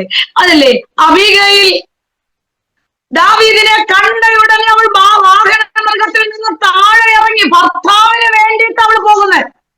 നമുക്ക് കുറെ ബാല്യക്കാരുണ്ട്, കഴിവുള്ള, അല്ലെങ്കിൽ ഏറ്റവും ഉന്നത കുടുംബത്തിലെ വ്യക്തിയാണ് അബീഗയിൽ. പക്ഷെ അവളെ കുറിച്ച് പറയുന്നത് അവള് വിവേകമുള്ളവളാ, സുന്ദരിയ, സൗന്ദര്യം ഉള്ളവളാ. പക്ഷെ നാബാൽ അവിടുത്തെ ഏറ്റവും വലിയ ധനവാനാ. പക്ഷേ അവൾ ഭർത്താവിന് വേണ്ടി ബന്ധപ്പെട്ടവൾ ദാവീദിന്റെ അടുക്കലേക്ക് പോകുക. ദാവീദിനെ കണ്ട ഉടനെ വാഹന മൃഗത്തിൽ നിന്ന് താഴെ ഇറങ്ങി. റിബേക്ക അങ്ങനായിരുന്നു. ഇവിടെ ദാവീദ് പറയുന്ന ഒരു കാര്യം എന്നെ ഒത്തിരി ചിന്തിപ്പിച്ചു. ദാവീദ് ഇവളോട് പറയുക, നീ ബന്ധപ്പെട്ട് ഇവിടെ വരെ വന്നത് കൊണ്ട്, അവിടെ 1 ശമൂവേൽ 25 വായിക്കുന്നുണ്ട്, നീ ബന്ധപ്പെട്ട് ഇവിടെ വരെ വന്നത് കൊണ്ട് നിന്റെ കുടുംബത്തിൽ വരാനിരുന്ന രക്തച്ചൊരിച്ചിൽ പുത്രന്മാർ അവരുടെ മേൽ വരേണ്ടിരുന്ന രക്തച്ചൊരിച്ചിലിനെ ഞാൻ മാറ്റി. ആ കുടുംബത്ത് വലിയൊരു അനർത്ഥം വരേണ്ടതാ. അനർത്ഥത്തിൽ നിന്ന് വിടിവിക്കാൻ കാരണം എന്താ? അവൾ ബന്ധപ്പെട്ട ദാവീദിന്റെ അടുക്കിലേക്ക് ഓടി. സ്തോത്രം. ഞങ്ങള് 2014 ഡിസംബർ മാസം 31 ഞങ്ങൾക്ക് അടുത്താണ് പുനലൂർ, കൊട്ടാരക്കരയ്ക്ക് അടുത്ത പുനലൂർ. ഒരു ആന്റി എന്നെ വിളിച്ചിട്ട് പറഞ്ഞു, റീ സിസ്റ്ററെ, ഞാൻ അവിടെ വരെ വന്നൊന്ന് പ്രാർത്ഥിച്ചോട്ടെ. 2014 ഡിസംബർ മാസം 31. അപ്പൊ ഞാൻ പറഞ്ഞു, ആന്റി ഇന്ന് ഒത്തിരി നമുക്ക് തിരക്കുള്ള സമയമല്ലേ, അതുകൊണ്ട് നമുക്ക് പുതുവർഷത്തിൽ നമുക്ക് ഒരുമിച്ചിരിക്കാം. അപ്പൊ എന്നോട് പറഞ്ഞു, ഞാൻ കഴിഞ്ഞ രാത്രി ഉറങ്ങിയിട്ടില്ല, എനിക്കും എന്റെ കുടുംബത്തിലും എന്തോ സംഭവിക്കാൻ പോവുക, എനിക്ക് 1 മിനിറ്റ് നമുക്കൊന്ന് പ്രാർത്ഥിക്കാം, ഞാൻ ഓടി വരാം. അപ്പൊ ഞാൻ പറഞ്ഞു, വരാൻ പറഞ്ഞു. വന്നുടനെ ഞങ്ങൾ ഒരു വിശേഷം പറയാതെ അപ്പോൾ തന്നെ പായിട്ട് ഞങ്ങൾ മുട്ടുമേലിരുന്നു കൊണ്ട് തന്നെ അന്യഭാഷയിലാ പ്രാർത്ഥിച്ച്, അന്യഭാഷയിൽ അഭിഷേകത്തിലാ പ്രാർത്ഥിച്ച. ഒരു വാക്കും പറഞ്ഞില്ല കേട്ടോ. നമ്മെ ഒറ്റ വാക്കുകൾ പറയാതെ അന്യഭാഷയെ തന്നെ ആരാധിച്ചു കൊണ്ടിരുന്നു. സ്തോത്രം. ആരാധിച്ചു കൊണ്ടിരിക്കുമ്പോൾ കർത്താവ് ഒരു വചനത്തിന് വെളിപ്പാട് തന്നു. ശൂനേംകാരത്തിയുടെ മകൻ മരിച്ചുപോയി. മകനെ എടുത്ത് മാളിക മുറിയിൽ കിടത്തിയിട്ട് ശൂനേംകാരത്തി എങ്ങോട്ടാ ഓടി വരുന്നേ? പ്രവാചകന്റെ അടുക്കൽ. കുഞ്ഞ് ജനിക്കുമെന്നോ കുഞ്ഞ് മരിക്കുമെന്നോ കണ്ടിട്ടല്ല അവൾ മാളികമുറി ഉണ്ടാക്കിയത്. ആ വിഷയത്തിൽ ഞാൻ കയറുന്നില്ല. പക്ഷെ ഒറ്റ കാര്യം പറയാം, മാളികമുറി ഉണ്ടാക്കിയ ദൈവദാസന്മാർക്ക് വേണ്ടിയിട്ടാ. പക്ഷേ ദൈവം അവർക്ക് കൊടുത്ത തലമുറ, ആ കുഞ്ഞ് മരിച്ചു, ആ കുഞ്ഞിനെ എടുത്തവൾ മാളികമുറിയിൽ കൊണ്ട് കിടത്തിയിട്ട് അവൾ അറിയിക്കേണ്ടവൻ അടുക്കലെ അറിയിക്കാൻ അവൾ ഓടി വരിക. ഓടി വരുമ്പോൾ ദൂരവേ അവൾ ഈ ഏലീശ ഇവളെ കണ്ടപ്പോ ചോദിക്കുന്നുണ്ട്, നിനക്ക് സുഖമാണോ? ഭർത്താവിന് സുഖമാണോ? കുഞ്ഞിന് സുഖമാണോ? ഇവൾ പ്രവാചകന്റെ കാൽക്കൽ വീണിട്ട് പറഞ്ഞു, അതെ എനിക്ക് സുഖമാ. ഇത് കേട്ടു, ഈ സുഖമാണെന്ന് കേട്ട് പ്രവാചകന് മനസ്സിലായി ഇവൾ തകർക്കപ്പെട്ട വന്നത്. ഒരുപക്ഷെ നമ്മുടെ വേദന നമുക്ക് ഓപ്പണായിട്ട് പറയാൻ പറ്റത്തില്ല. ഒരുപക്ഷെ നമ്മുടെ ജീവിതത്തിലെ വേദനകൾ പ്രവാചകന്മാർക്ക് അറിയണമെന്നില്ല. നാവും ദൈവമായിട്ടൊരു ബന്ധമില്ലേ? അകത്തളത്തിൽ ജീവനറ്റ് കിടക്കുന്ന ഒരു കുഞ്ഞാ. ചില വിഷയം ചിലപ്പോ എല്ലാവർക്കും ഒന്നും നമ്മൾ പറയുന്നുണ്ട്, പ്രവാചകനൊന്നും അതൊന്നും എന്നോട് പറഞ്ഞില്ലല്ലോ, അതൊക്കെ സത്യമല്ലല്ലോ. പക്ഷെ മക്കളെ, നമ്മളും ദൈവമായിട്ടൊരു ബന്ധം, നമ്മുടെ ഹൃദയത്തിന് ജീവനില്ലാതെ കിടക്കുന്ന വിഷയം, മറുപടി ഇല്ലാതെ കിടക്കുന്ന വിഷയം, ഇനി ഒരു വിടുതലില്ലെന്ന് പറയുന്ന വിഷയം, അതിനകത്ത് ദൈവത്തിന്റെ കരം ചലിക്കുമോ എന്ന് വെച്ച് ചോദിച്ചാൽ ചലിക്കും. ആമേൻ. ഈ പ്രവാചകന് മനസ്സിലായി ഇവൾ വേദനയോടെ വന്നത്. പ്രവാചകൻ അവളോടൊപ്പം പോയി ഈ റൂമിനകത്ത്, മാളിക മുറിക്കകത്ത് കയറും വരെയും കുഞ്ഞു മരിച്ചതാ. പക്ഷേ ഈ എലീശ പ്രവാചകൻ ചെന്ന് ശുശ്രൂഷ കഴിഞ്ഞ് പുറത്തിറങ്ങുമ്പോൾ മരിച്ച കുഞ്ഞുമായിട്ടല്ല ഒന്ന്, ജീവനുള്ള കുഞ്ഞുമായി പുറത്തു വന്നു. ഈ വിഷയം അങ്ങോട്ട് പറയുകയും 5 മിനിറ്റ് പ്രാർത്ഥിക്കാൻ വന്നവർ 1 മണിക്കൂറായി ആരാധിക്കുക. ചെറിയാരാ അന്യഭാഷ പറഞ്ഞ അത്യുച്ചത്തിൽ ഇങ്ങനെ ആരാധിച്ചു കൊണ്ടിരിക്കുക. ആരാധിക്കുമ്പോൾ എനിക്ക് മനസ്സിലായി എന്തോ ഒരു വിടുതൽ നടക്കാൻ പോവുക, ഒരു അത്ഭുതത്തിന്റെ കരം വെളിപ്പെടുക. ഞങ്ങൾ ഒരുമിച്ച് പ്രാർത്ഥിച്ചു. പ്രാർത്ഥിച്ചു കഴിഞ്ഞ് അവരിപ്പോ എന്നോട് പറഞ്ഞു, എന്റെ ഹൃദയത്തിന്റെ വേദന പോയി, എന്റെ ഭാരം മാറി. നമ്മുടെ ശബ്ദത്തിനകത്തൊരു ദൈവസാന്നിധ്യമുണ്ട്. അന്യഭാഷ പറഞ്ഞ് ആരാധിക്കുന്നവർക്കൊരു ബലമുണ്ട്. ആ ദൈവസാന്നിധ്യ അച്ഛൻ ഉണ്ടല്ലോ. ഞാനൊരു പാവപ്പെട്ട വീട്ടിലെ, പക്ഷേ ചെറിയ പ്രായം മുതൽ, ചെറിയ പ്രായത്തില് ഞാൻ സ്ഥാനപ്പെടുന്നതിന് മുൻപ്, ഞാൻ ഒരു 5ാം ക്ലാസ് 6ാം ക്ലാസ് ഒക്കെ ആ സമയത്ത് പഠിക്കുമ്പോഴാണ് ഞാൻ അഭിഷേകം പ്രാപിച്ചത്. അപ്പൊ ആ ചെറുപ്രായത്തിൽ പ്രാപിച്ച ദൈവകൃപ അന്ന് നമ്മളെ ഭക്തന്മാര് വളർത്തിയെടുത്തതും അവരുടെ ഉപദേശം കേട്ടത് കൊണ്ട് ഇന്ന് നമ്മുടെ കുഞ്ഞുങ്ങൾ ആരും എന്ത് പറഞ്ഞാലും, ഇപ്പൊ എന്റെ മക്കളോടായാലും ഞാൻ പറയാ, മക്കളെ ഇങ്ങനെ വേണം. അപ്പൊ അവര് പറയും, അത് അന്നത്തെ കാലം. ഇന്നത്തെ കാലം ഇന്നത്തെ കാലം ഒന്നും ഇല്ലെന്നേ. വചനത്തിന്റെ വള്ളിക്കോ പുള്ളിക്കോ മാറ്റമില്ല, ഒരു വ്യത്യാസവും ഇല്ല. അപ്പൊ ഞാൻ പറഞ്ഞത്, സ്തോത്രം, ആ ദൈവ സാന്നിധ്യം, ആ അഭിഷേകത്തിന്റെ ശക്തി എന്ന് പറഞ്ഞ ചെറിയ കാര്യമല്ല. ആ കൃപ പ്രാപിച്ചവർക്ക് അടങ്ങിയിരിക്കാനും കഴിയത്തില്ല. ആമേൻ. ഈ ആരാധന കഴിഞ്ഞിട്ട് എന്നോട് പറഞ്ഞു വേദന മാറി എന്ന് പറഞ്ഞു പോയി. പിറ്റേ ദിവസം അതിപ്രഭാതത്തിൽ ജനുവരി മാസം 1-ാം തീയതി എന്നെ വിളിക്കുന്നു. ഞാൻ വിളിച്ചപ്പോൾ സന്തോഷത്തോടെ ഹാപ്പി ന്യൂ ഇയർ പറയുമ്പോൾ ഇങ്ങോട്ട് കേൾക്കുന്ന ശബ്ദം വാവിട്ട് നിന്ന് വിളിക്കുക. ഞാൻ ചോദിച്ചു, എന്നാ പറ്റി, എന്ത് പറ്റി ആന്റി? അപ്പോൾ എന്നോട് പറഞ്ഞൊരു കാര്യമുണ്ട്. എന്റെ റീജ, എന്റെ വീടൊന്നും ഒരു മരണ വീടായി മാറേണ്ടതാ. പക്ഷേ കഴിഞ്ഞ ദിവസം എന്നെ മനസ്സിനെ ബുദ്ധിമുട്ടിച്ച് എനിക്ക് പ്രാർത്ഥനയ്ക്ക് വേണ്ടി ഞാൻ വ്യക്തപ്പെട്ട് ഓടി വന്നതുകൊണ്ടും ആരാധിച്ചതുകൊണ്ട് വലിയൊരു മരണത്തെ തട്ടിമാറ്റി. നമ്മള് 2015 തോന്നുന്നു, എന്റെ ഓർമ്മ ശരിയെങ്കിൽ, അതിപ്രഭാതത്തിൽ നമ്മൾ കേട്ട വാർത്തയുണ്ട്. കൊല്ലം എഞ്ചിനീയറിംഗ് കോളേജിൽ 6 കുഞ്ഞുങ്ങൾ ന്യൂ ഇയർ ആഘോഷിക്കാൻ പോയി. വലിയൊരു ട്രക്കിനടിയിൽപ്പെട്ട 6 കുഞ്ഞുങ്ങളും ആ സ്പോട്ടിൽ മരിച്ച വാർത്ത ജനുവരി മാസം 1-ാം തീയതി നമ്മുടെ വീടുകളിലെല്ലാം മുഴങ്ങിക്കേട്ടൊരു വാർത്തയാണ്.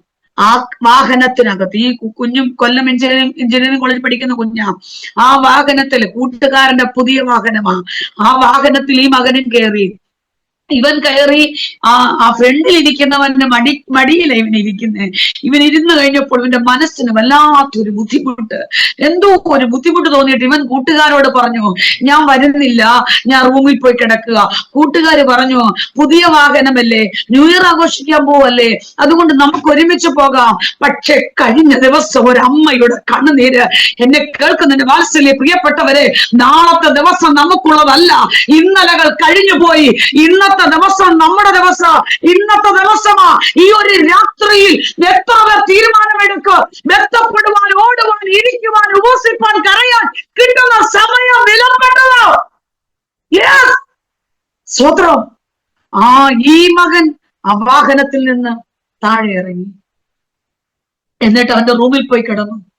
ചില മണിക്കൂർ കഴിഞ്ഞപ്പോ അവന്റെ കാതിൽ കേട്ട വാർത്ത, നിന്റെ കൂട്ടുകാർ 5 പേരും ഈ ലോകത്തിൽ നിന്ന് മാറ്റപ്പെട്ടു. അവൻ പെട്ടെന്ന് തകർന്നുപോയി. സ്വന്തം കൂട്ടുകാരല്ലേ, 6 പേരും ലോകത്തിൽ നിന്ന് മാറ്റപ്പെട്ടു, 6 പേരും അവനെ വിട്ടുപോയി എന്ന് കേട്ടപ്പോൾ അവൻ വാവിട്ട് നിലവിളിക്കാൻ തുടങ്ങി. പക്ഷെ ഒരമ്മ പറഞ്ഞു, ആ കുടുംബങ്ങളിൽ ദുഃഖമുണ്ട്, എന്നാലും ഒരമ്മ പറഞ്ഞു, ഇന്നലെ ഞാൻ അന്ധപ്പെട്ടു ഓടിയത് കൊണ്ട് എന്റെ കുഞ്ഞിന്റെ മനസ്സ്, നമ്മുടെ കുഞ്ഞുങ്ങളുടെയൊക്കെ ഏറ്റവും വലുതാ കൂട്ടുകാരെന്ന് പറയുന്നത്. കൂട്ടുകാരെ നിർബന്ധിച്ചാൽ അവർ പോകും. പക്ഷെ ഒരമ്മയുടെ കണ്ണുനീര്, ഒരമ്മയുടെ പ്രാർത്ഥന, എന്റെ ദൈവദാസിമാരെ, എന്റെ അമ്മമാരെ, നമുക്ക് കിട്ടുന്ന സമയം, നമ്മുടെ ചർച്ചകളിൽ പ്രാർത്ഥന വെച്ചാൽ ആള് കുറവാ അല്ലേ? ഇതിനകത്ത് 57-58 പേരോളം ഉണ്ടല്ലോ. ഒരു പ്രാർത്ഥന വെച്ചാൽ ആളില്ല വരാൻ. ഇന്ന് എല്ലാവർക്കും ബിസിയായി മാറി, തിരക്കായി, സൗകര്യങ്ങളായി. പക്ഷെ കിട്ടുന്ന സമയം ഓടി വന്നിരിക്കാൻ, കരയാൻ, ഉപസിപ്പാൻ എത്ര പേർ തയ്യാറാ? അവര് ഈ പത്രങ്ങളിൽ ഫോട്ടോ വരുമ്പോൾ, ടിവികളിൽ ഫോട്ടോ വരുമ്പോഴൊക്കെ വിളിച്ചിട്ട് പറയും, എന്നെ വിടുവിച്ച, എന്റെ കുടുംബത്തെ വിടുവിച്ച എന്റെ ദൈവത്തെ എനിക്ക് ആരാധിക്കാതിരിക്കാൻ കഴിയത്തില്ല. വില കൊടുക്കാൻ ഇറങ്ങിയാൽ, വില കൊടുത്ത് ദൈവസഭയിൽ കരഞ്ഞാൽ, യെസ്, നമ്മുടെ മരണം എങ്ങനെയെന്ന് ദൈവത്തിന് ഒരു പദ്ധതിയുണ്ട്. പക്ഷെ ദൈവം തരുന്ന സമയം നഷ്ടമാക്കരുത്. നോക്ക്, ഇവള് അപ്പനെ കണ്ട ഉടനെ വാഹന മൃഗത്തിൽ നിന്ന് താഴെ ഇറങ്ങി. സ്തോത്രം. ഈ അപ്പൻ ഇവളോട് ചോദിക്കുക. അപ്പൻ ചോദിച്ചു, മോളെ, ഞാൻ നിനക്ക് എന്താ ചെയ്ത് തരേണ്ടെന്നേ? ഞാൻ നിനക്ക് എന്ത് ചെയ്ത് തരണം? അവള് പറഞ്ഞു, അപ്പാ, എനിക്കൊരു അനുഗ്രഹം വേണം. ആദ്യത്തെ ചോദ്യം. ആദ്യം അവള് പറയുക, എനിക്കൊരു അനുഗ്രഹം വേണം. എത്ര പേര് അനുഗ്രഹം ചോദിക്കും? സ്തോത്രം. എത്ര പേര് പറയും എനിക്ക് അനുഗ്രഹം വേണം അപ്പ? പ്രിൻസി ഡാനിയേൽ പറയോ മോളെ, എനിക്ക് വേണം അനുഗ്രഹം? അതെ അല്ലേ? കഴിഞ്ഞ ദിവസം പകൽ വയലിൽ കറ്റ കെട്ടുന്നതും കൊയ്യുന്നതും എല്ലാം കണ്ടവളല്ലേ രൂത്ത്? കാലപറക്കുന്ന എല്ലാം കണ്ടയല്ലേ? അവളോട് ബോവസ് പറഞ്ഞില്ലേ, മോളെ ഞാൻ നിനക്ക് ഈ വയലിൽ നിന്നെല്ലാം തരാമെന്ന് പറഞ്ഞില്ലേ? കെട്ടിവെച്ചിരിക്കുന്ന കറ്റയ്ക്കകത്ത് നോക്ക് വലിച്ചിട്ട് കൊടുത്തില്ലേ? കൊടുത്തു. അവക്ക് സുഖമായിട്ട് പോയി കിടന്ന് ഉറങ്ങിയാ പോരായോ? മതി. അവക്കെല്ലാം ഉണ്ട്, നന്മയുണ്ട്. പ്രത്യേകിച്ച് മോവാബിൽ നിന്ന് വന്നവക്ക് കെട്ടിവെച്ചിരിക്കുന്ന കറ്റയ്ക്കകത്ത് നിന്നൊക്കെ വലിച്ചിട്ട് കൊടുത്ത് സന്തോഷത്തോടെ വീട്ടിൽ പോയി കിടന്ന് ഉറങ്ങണ്ടവൾ അവക്ക് ഉറക്കം വന്നില്ല. എന്താണെന്നറിയാമോ? അവൾ എന്താ അമ്മ ഉറക്കം വരാഞ്ഞേ? അവൾ കണ്ടൊരു കാഴ്ചയുണ്ട്. കൊയ്ത്തുകാരും ബാല്യക്കാരും ബാല്യക്കാരത്തികളും ഭൃത്യനും ഇവരെല്ലാം അവരവരുടെ ജോലി ചെയ്യുമ്പോൾ അവൾ കണ്ട കാഴ്ച ബോബസിന്റെ മേൽ കിടക്കുന്ന ഒരു പുതപ്പ. അവൾ കണ്ടത് അതാ. അതുകൊണ്ട് അവൾക്ക് ഉറക്കം വന്നില്ല. അവൾ എല്ലാവരും ഉറങ്ങുമ്പോൾ രാത്രിയിൽ എഴുന്നേറ്റ് ബോബസിന്റെ കാൽക്കൽ വന്നിട്ട് അവള് പണം ചോദിച്ചില്ല, ധാന്യം ചോദിച്ചില്ല. അവളും വിധവയാ, അമ്മായിയമ്മയും വിധവയാ.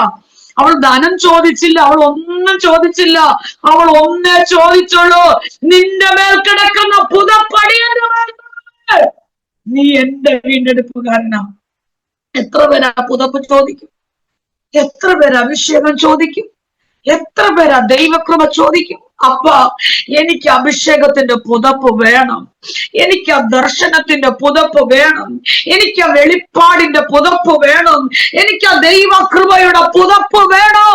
പക്ഷെ നീ പുതപ്പ് മാത്രം ചോദിച്ചാൽ, നീ അനുഗ്രഹം മാത്രം ചോദിച്ചാൽ, അത് മാത്രം തന്നു വിടുന്നവനല്ല എന്റെ ദൈവം.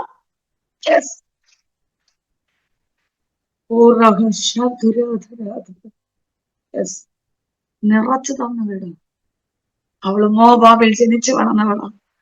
പക്ഷെ അവൾ കാൽക്കൽ വന്ന് കരഞ്ഞു. കളത്തിൽ, ആരും ഇല്ലാത്ത കളത്തിൽ, ബോവസ് മാത്രമുള്ള കളത്തിൽ വന്നിട്ട് പറഞ്ഞു, എനിക്ക് ആ പുതപ്പ് വേണം. ചോദിച്ചാ കൊടുക്കൂ? കൊടുക്കും. അവൾ കാൽക്കലിരുന്ന് കരഞ്ഞു മേടിച്ച പുതപ്പൊക്കെ ധരിച്ചുകൊണ്ട് അവൾ പോകുമ്പോൾ ബോവസ് പറഞ്ഞു, മോളെ നീ അവിടെ നിന്ന് നിന്നേ. നീ നിക്കും മക്കളെ അവിടെ. നീ എന്നോട് ചോദിച്ചത് പുതപ്പല്ലേ? നീ ആ പുതപ്പ് വാങ്ങി ധരിച്ചോണ്ട് അങ്ങ് പോവുക. അവള് വസ്ത്രം ധരിച്ച കളത്തിൽ വന്ന്, അവൾ കുളിച്ച് വസ്ത്രം ധരിച്ച് തൈലം പൂശി കളത്തി വന്നവള്. പക്ഷെ ഇപ്പൊ പറയുക, ഈ ധരിച്ചു കൊണ്ടുപോകുന്ന ആ പുതപ്പ് നീ ഇങ്ങോട്ട് കൊണ്ടുവന്ന് പിടിക്കും. അതിനകത്ത് 6 ഇടങ്ങഴി യവം അളന്നു കൊടുത്തു. 6 ഇടങ്ങഴി.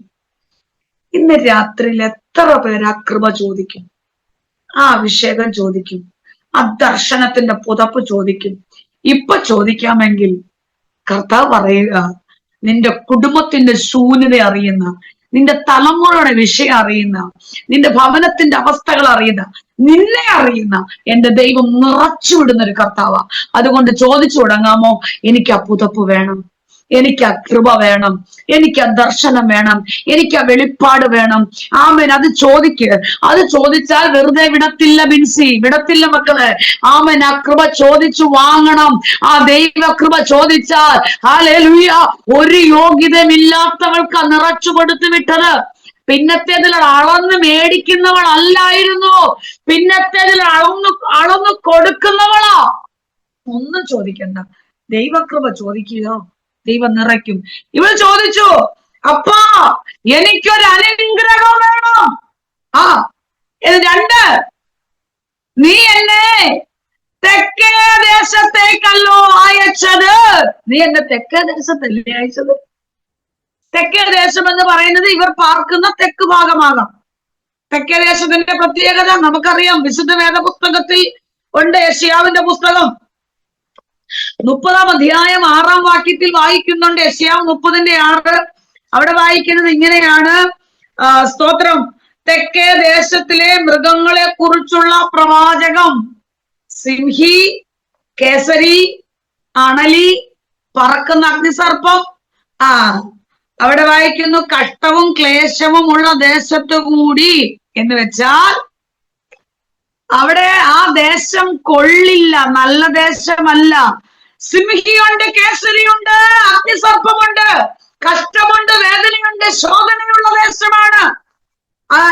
ആവർത്തന പുസ്തകം 8-ാം അധ്യായം 15-ാം വാക്യത്തിൽ വായിക്കുന്നുണ്ട്. അവിടെയും സിംഹം, കേസരി, പറക്കുന്ന അഗ്നിസർപ്പം, കുത്തുന്ന തേള്. സംഖ്യാപുസ്തകം 23-ാം അധ്യായത്തിലുണ്ട്. അവിടെ പറയുന്നു അനാക്യമല്ലന്മാരുള്ള ദേശം. സ്തോത്രം. ആവർത്തന പുസ്തകം 8-ാം അധ്യായത്തിന്റെ 15-ാമത്തെ വാക്യത്തിൽ വായിക്കുന്നുണ്ട്, അഗ്നിസർപ്പവും തേളും, വെള്ളമില്ലാത്ത വരൾച്ചയുള്ള ദേശം. ദേശം നല്ല ദേശമല്ല, നല്ല ദേശമല്ല. അവിടെയാണ് അപ്പൻ മോളെ കെട്ടിച്ചു വിട്ടത്. ഒറ്റ കാര്യം ചോദിക്കട്ടെ, ഈ ഏറ്റവും ഇഷ്ടപ്പെടുന്ന മകളാണ് അക്സ. ഈ കാലേബിന് വേറെ 10 ആൺമക്കളുണ്ട്. 10 ആൺമക്കളുണ്ട് കാലേബിന്. ദിനവൃത്താന്തത്തിൽ വായിക്കുന്നുണ്ട്, കാലേബിന് വേറെ 10 ആൺമക്കളുണ്ട്. 1 ദിനവൃത്താന്തം 2-ാം അധ്യായം നിങ്ങൾ കുറിച്ചെടുക്കുന്നവരെടുത്തോ.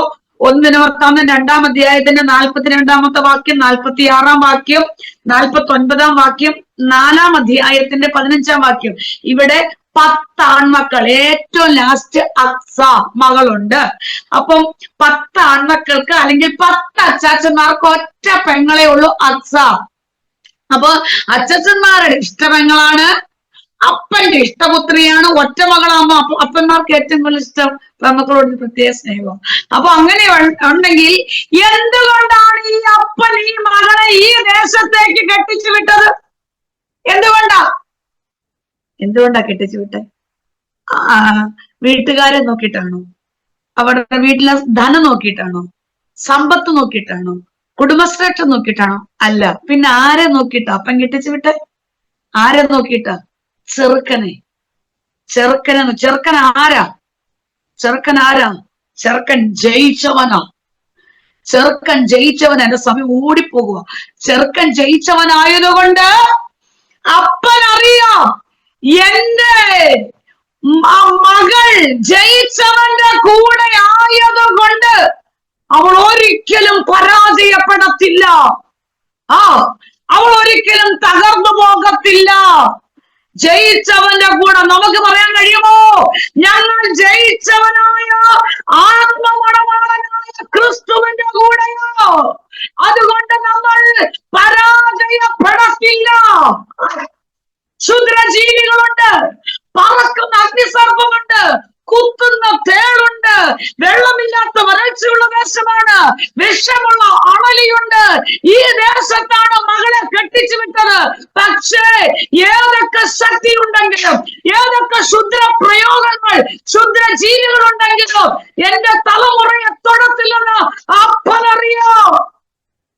എത്ര പേര് പറയും? ചൂടവനറിങ്ങനെ ഇന്നൊരു പ്രതികൂലം വന്ന വസ്തു വിറ്റ് വീടും വിറ്റ് ഓടിപ്പോകാതിരിക്കുന്നവരാ. സ്തോത്രം.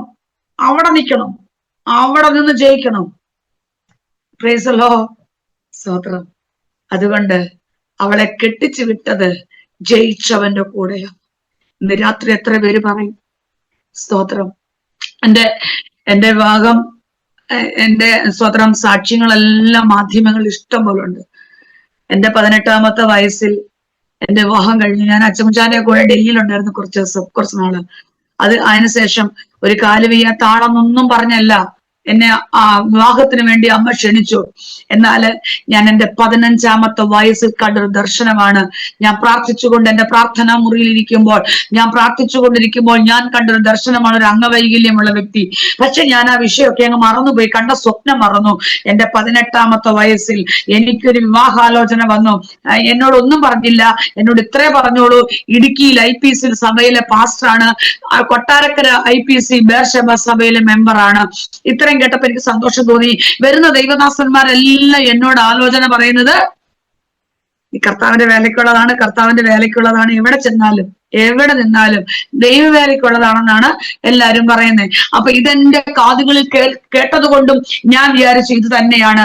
അങ്ങനെ പിറ്റേ ദിവസം തന്നെ ഞാൻ ഡൽഹിയിൽ നിന്ന് വന്നു. എന്നെ പിറ്റേ ദിവസം കാണാൻ വരിക.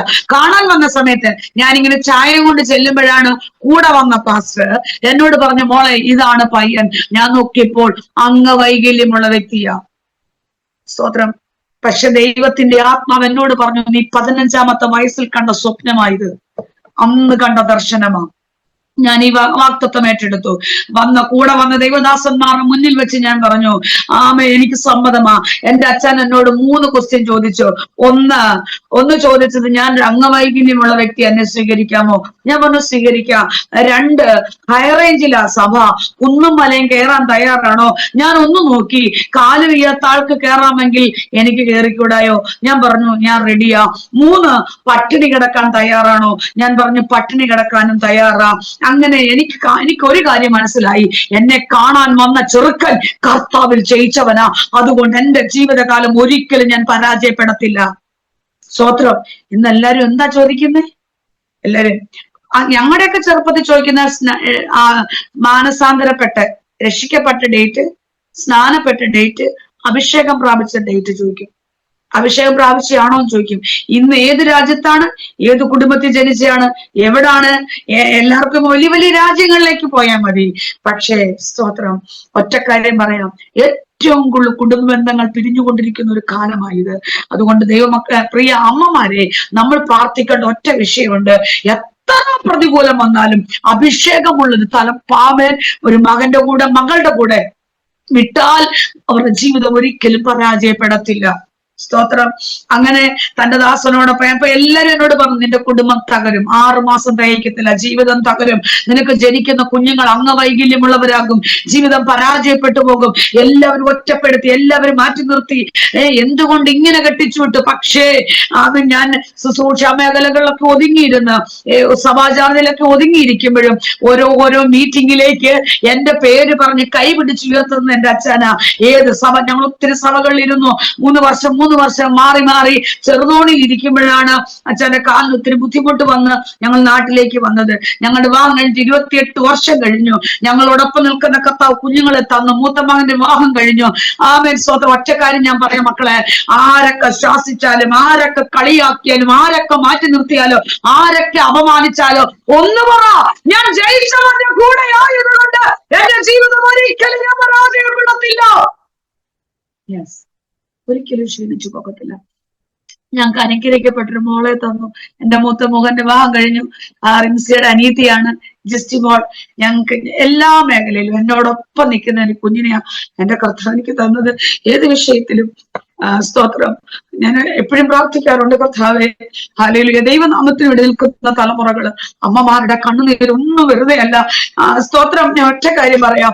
ഞങ്ങൾ കൊട്ടാരക്കരയ്ക്ക് അടുത്ത് കുന്നക്കര എന്ന് പറഞ്ഞ സ്ഥലത്ത് ഞങ്ങൾ ചർച്ച തുടങ്ങി. സഭാചാർജൊക്കെ ഞങ്ങൾ വിട്ട് വേണ്ടാന്ന് വെച്ചു. എന്നാല് അനേകാത്മാക്കൾ രക്ഷിക്കപ്പെട്ടു, സ്നാനപ്പെട്ടു വരുന്നത് കൊണ്ട് പല സഭകളിലാക്കിയിട്ടും പലർക്കും അത് പാവങ്ങൾ എന്നും ആർക്കും വേണ്ട. അങ്ങനെ ഞങ്ങൾ കൊട്ടാരക്കര കുന്നക്കര എന്ന് പറഞ്ഞ സ്ഥലത്ത് സഭ തുടങ്ങിയിട്ട് ഇപ്പൊ 8 മാസമായി. ഏകദേശം 36 കുടുംബത്തോളം കടന്നു വരുന്നുണ്ട്. അനുഗ്രഹിക്കപ്പെട്ട സഭ വളരാൻ തുടങ്ങി. ദൈവപ്രവർത്തികൾ വെളിപ്പെടുന്നുണ്ട്, ദൈവ സാന്നിധ്യം അനുഭവിക്കുന്നുണ്ട്. ആമേൻ. സ്തോത്ര. ദൈവനാമത്തിന് വേണ്ടി ഇറങ്ങിയാൽ ദൈവത്തിന് ഒറ്റ കാര്യം ചോദിക്കുക, അപ്പ എനിക്കൊരു അനുഗ്രഹം വേണം, അപ്പ എനിക്ക് കൃപ വേണം, എനിക്ക് ആ ശക്തി വേണം. സ്തോത്ര. ഏതൊക്കെ കുത്തുന്ന തേൾ വന്നാലും, ഏതൊക്കെ അണലി വന്നാലും, എത്ര വരണ്ട ദേശമാണെങ്കിലും, എവിടേക്ക് നിന്നെ കെട്ടിച്ചു വിട്ട് ഒരുപക്ഷെ നിന്നെ ദേശത്ത് കെട്ടിച്ചു വിട്ടതുകൊണ്ട് നിന്നിലൂടെ ജയമുള്ളവനിപ്പോ. യെസ്. അപ്പന് 2 കാര്യം പറയും, പെട്ടെന്ന് സമയം പോവുക. അപ്പന് 2 കാര്യം. ഒന്ന്, എന്റെ മകൾ ജയിച്ചവന്റെ കൂടെ ആയതുകൊണ്ട് അവളുടെ ജീവിതം ഒരിക്കലും പരാജയപ്പെടത്തില്ല. 2, അവൾക്ക് എന്തെങ്കിലും ഒരു വിഷയം വന്നാൽ അവള് അപ്പൻ വീട്ടുകാരോടോ, അമ്മ വീട്ടുകാരോടോ, ഭർത്താവിന്റെ വീട്ടുകാരോടോ, നാട്ടുകാരോടോ, സഭക്കാരോടോ ഒന്നും അവള് പറയാൻ പോകത്തില്ല. അവൾ എവിടെ വരും? അവൾ അപ്പന്റെ അടുക്കൽ വരും. അവൾ അപ്പന്റെ അടുക്കൽ വരും. സ്തോത്രം. ഒരു പ്രതികൂലം വന്നാൽ ആരോടും നടക്കണ്ട, അപ്പന്റെ അടുക്കൽ വാ. അപ്പൻ അതിനെ പരിഹരിച്ചു തരും. സ്തോത്രം. അല്ലേ? അപ്പൻ പരിഹരിക്കും. ഇവള് വന്ന് ഓടി വന്ന് അപ്പനോട് പറയാം, അപ്പാ എനിക്കൊരു നീരുറവയും കൂടെ വേണം, എനിക്കൊരു അനുഗ്രഹം വേണം. നീ എന്നെ തെക്കേ ദേശത്തേക്കല്ലേ അയച്ചത്, മൂന്നാമത് പറയാം എനിക്കൊരു നീരുറവയും കൂടെ. ഉറവ. അവളെ കെട്ടിച്ചു വിട്ടത് കിര്യത്ത് സേഫർ, വെള്ളമില്ലാത്ത ദേശം. അപ്പൻ നിൽക്കുന്നത് കിര്യത്തർമ്മം, ഹെബ്രോൻ മല, വെള്ളമില്ല, വരണ്ട ദേശമാ. പക്ഷേ വെള്ളമില്ലാത്ത ഉണക്കുള്ള വരൾച്ചയുള്ള ദേശമാണെങ്കിലും അവൾക്കറിയാം എന്റെ അപ്പനോട് ചോദിച്ചാൽ ആ വിഷയത്തിന് ഒരു പരിഹാരം തരും. നിന്റെ മുൻപിലെ വഴികളെല്ലാം അടയട്ടെ, ഒരു സാധ്യതയില്ല, ഇനി സാധ്യതകളെല്ലാം അടഞ്ഞു പോയെന്ന് വിശ്വസിക്കുന്നെങ്കിൽ പരിശുദ്ധം പറയുന്നു, അതിനെ പൊളിച്ചടക്കിക്കൊണ്ട് ദൈവത്തെ അതിനെ പരിഹരിക്കുന്ന ദൈവത്തിന്റെ കൂടെയുണ്ട് മക്കളെ. കർത്താവിനെ പരിഹരിക്കും, കർത്താവിനെ പരിഹരിച്ചത്.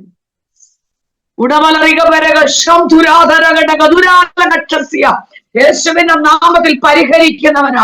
പ്രതികൂലത്തെ വിഷയത്തെ പരിഹരിച്ചു തരുന്ന ഒരു അപ്പന്റെ കൂടെ നമ്മൾ നിൽക്കുന്നത്. നോക്കിക്കേ, ഇവള് ചോദിക്കുക, അപ്പാ എനിക്കൊരു അനുഗ്രഹം വേണം, എന്നെ തെക്കേ ദേശത്തേക്ക് അയച്ചത്, എനിക്കൊരു നീരുറവയും കൂടെ വേണം.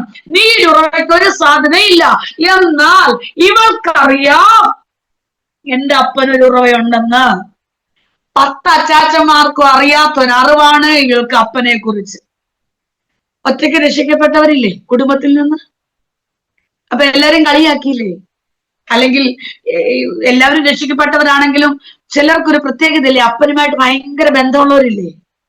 എന്തുകൊണ്ടാണെന്നറിയാമോ? അവർക്കാർക്കും ഇല്ലാത്ത അറിവ് നമ്മുടെ അപ്പനെ കുറിച്ച് നമുക്കുണ്ട്.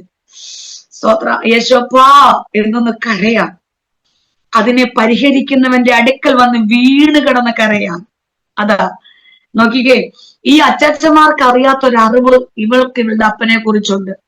അതാണ് ഒന്ന് ദിനവൃത്താന്തം 6-ാം അധ്യായം 56-ാം വാക്യം. ഞാൻ വായിപ്പിക്കുന്നില്ല, നമുക്ക് സമയം പോയി, ഞാൻ നിർത്തുക.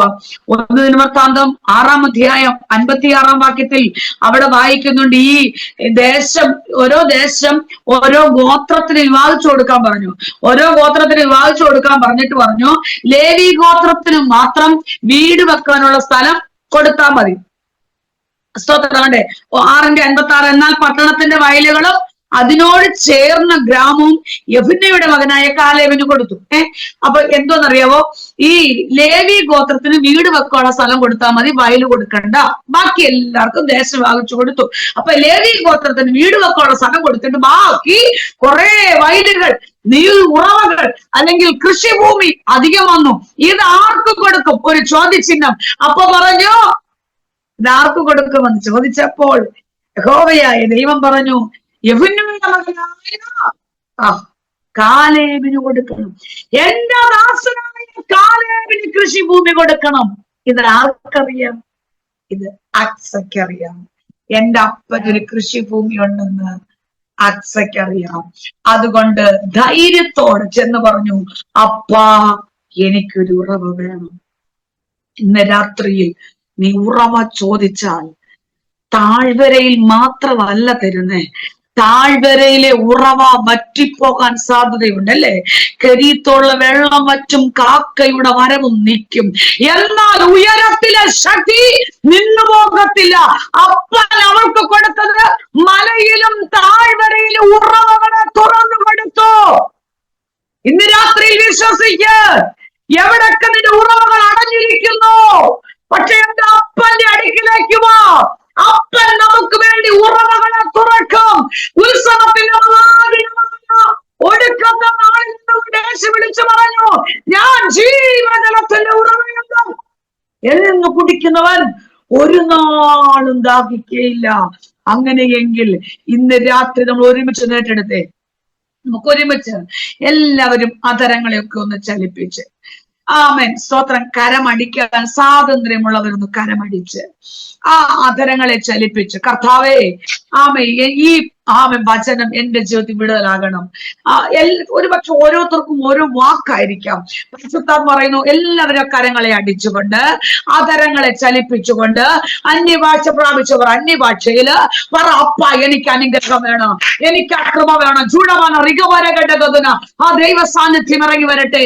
ആമേൻ. കർത്താവേ, ഈ സൂം മീറ്റിംഗ് ഞങ്ങൾ ഒരുമിച്ച് കൂടുമ്പോൾ ഞങ്ങൾ പല സ്റ്റേറ്റുകളിൽ, പല രാജ്യങ്ങളില്, പല ഇടങ്ങളിലായി ഇരിക്കുന്നത്. പക്ഷെ അവിടെ ഇറങ്ങുന്ന, ഞങ്ങളുടെ റൂമിനകത്ത് ഇറങ്ങുന്ന അസാധാരണ ദൈവശക്തി അത് ഞങ്ങളുടെ കുടുംബങ്ങളുടെ മേൽ, തലമുറകളുടെ മേൽ വ്യാപരിക്കട്ടെ.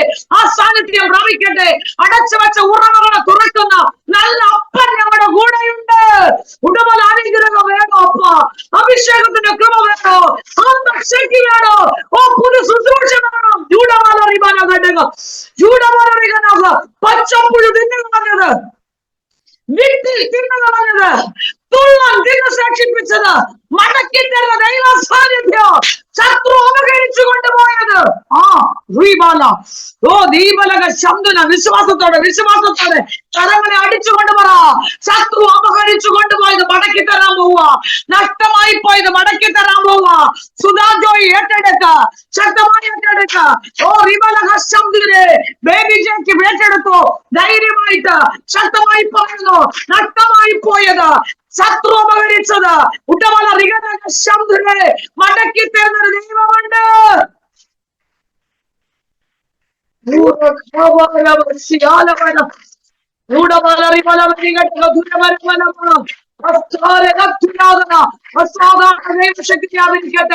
ആരാധിച്ചുകൊണ്ടിരിക്കുമ്പോൾ രോഗബന്ധനങ്ങൾ അഴിഞ്ഞു മാറട്ടെ. നാളുകളായി അനുഭവിക്കുന്നത് രോഗബന്ധനങ്ങൾ, മെഡിക്കൽ സർട്ടിഫിക്കറ്റ് കയ്യിലിരിക്കുക, നിയമവിരോധമാ, ഡോക്ടർ എഴുതുന്ന സർട്ടിഫിക്കറ്റ് കയ്യിലിരിക്കുക. പക്ഷെ ദൈവാത്മാവ് നീ രോഗിയല്ല, നിന്നെ രോഗിയാക്കി മാറ്റുന്ന, ശരീരത്തെ ബലഹീനമാക്കുന്ന രോഗബന്ധനങ്ങൾ ഇന്ന് രാത്രിയിൽ ആരാധിച്ചു കൊണ്ടിരിക്കുമ്പോൾ ദൈവ സൗഖ്യം അറിയട്ടെ.